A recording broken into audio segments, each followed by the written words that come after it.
I'm a big fan of Breath of the Wild. I put more hours than I'm willing to admit into 100%ing the game without a guide. One of my favorite features in Breath of the Wild is the ability to slow down time by pulling out your bow in mid-air, allowing you to shoot a dozen arrows while your enemies are frozen helpless. It had been a while since I'd played Minecraft, but in 1.13 I noticed that there were now potions of slow falling. Most people see that and think, oh, that's a nice way to avoid fall damage. But I saw something else. The potential for Breath of the Wild bullet time. So I went and tested it, but just like my parents when they heard I wanted to make a YouTube channel, I was immediately disappointed. It was too fast. Here's a comparison. Slow falling. Breath of the Wild.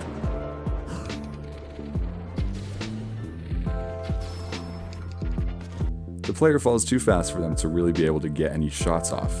No big deal. It's probably like the speed effect, where speed level 10 is faster than speed level 1. So, I'll just give the player slow falling level 10 and see how that works. It doesn't work. Mojang decided that slow falling just doesn't scale like that because they're racists. Slow falling, I thought to myself, is the only way to change the player's vertical velocity cleanly. If it doesn't work, nothing will. This project is over before it even began. Months passed and I was browsing some Minecraft command block forums when I saw someone in the comments say that scaling for the Levitation potion effect is kind of broken. When you get hit by a shulker bullet, you get Levitation level 1, which causes you to slowly float away. But if you use commands to give yourself Levitation level 254, you slowly sink instead. The game was back on, and I went to test it out.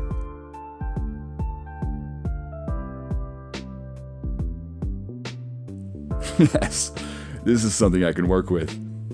Next step was to... Where are my arrows?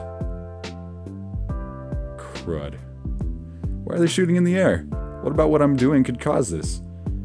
But then I realized. These arrows are broken, yes, but only their vertical movement. You know what else has weird vertical movement? The player. I'm messing with the player's up and down velocity and the arrows are wrecked as a result. I created a scoreboard to track the player's vertical velocity, and there I got my answer. Before we look at this, remember that if the player is rising, like during the upward part of a jump or TNT blast, their vertical velocity is positive. If they're falling, the vertical velocity is negative. So you would expect that when I'm gently descending because of Levitation 254, my vertical velocity would be negative. Wrong! Remember how that internet forum guy said that Levitation 254 is broken? Look at this! It only causes the player to gently descend because it gives the player such a high velocity that it breaks and thinks the player should be falling slowly. This is a problem because ever since 1.9 snapshot 15W49A, projectiles inherit the thrower or shooter's velocity, which the game thinks is insanely high. The solution? Every time there's a new arrow shot by the player, subtract the player's velocity from it. It works!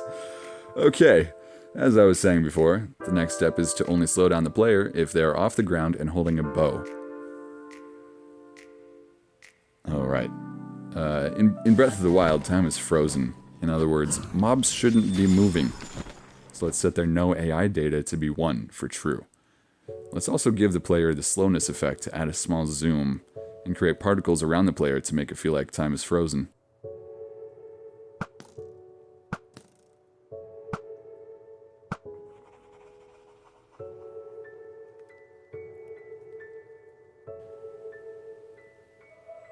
Boo-yah. We're unstoppable. Bullet time works beautifully. On to the next problem. In Breath of the Wild, you trigger bullet time by drawing back your bow while in midair, not just holding it. So the question is, how do I detect when the player is drawing back the bow?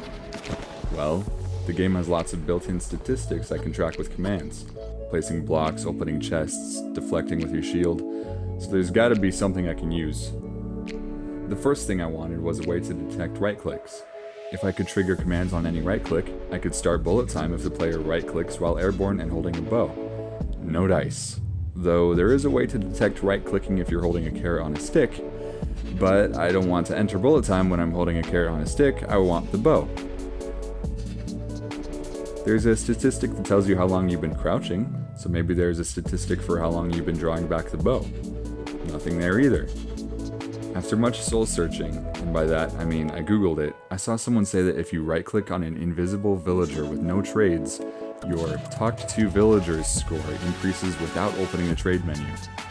So I could just teleport the blank invisible villager to the player and check every tick if the player has a Talk to Villagers score greater than or equal to 1. If they do, set it to 0, and if the player is airborne and holding a bow, trigger bullet time.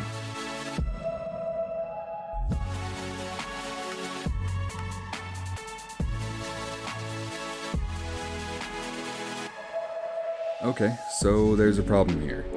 The goal is for the player to be able to jump off a ledge, draw the bow, and immediately enter bullet time. For that to happen, they need to right-click the villager. So the villager needs to be overlapping the player's face. The problem? The teleport command isn't instant. There's an animation that seems to take 3 ticks. So if the player is moving too fast, the villager will always lag behind, and that made this whole right-click detection system useless. Or did it? I found someone who had the same problem as me, and found a pretty good solution. The guy goes by Sanian Creations. He hasn't posted in a while, but his solution was super helpful, and his YouTube avatar is the actual avatar, so go subscribe to him.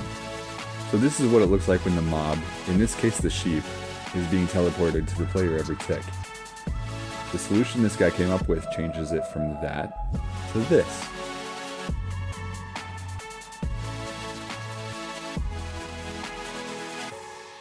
The idea here is that 3 ticks is how long it takes generally for the villager to finish the teleporting animation.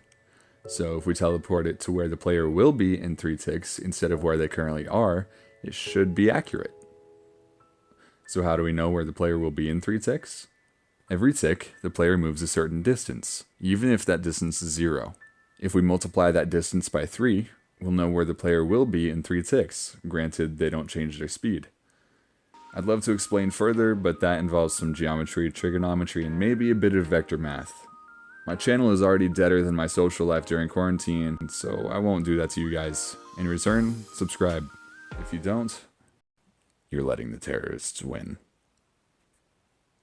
Very nice. Now that the villager's hitbox is always overlapping the player's eyes, bullet time triggers on right click even when falling.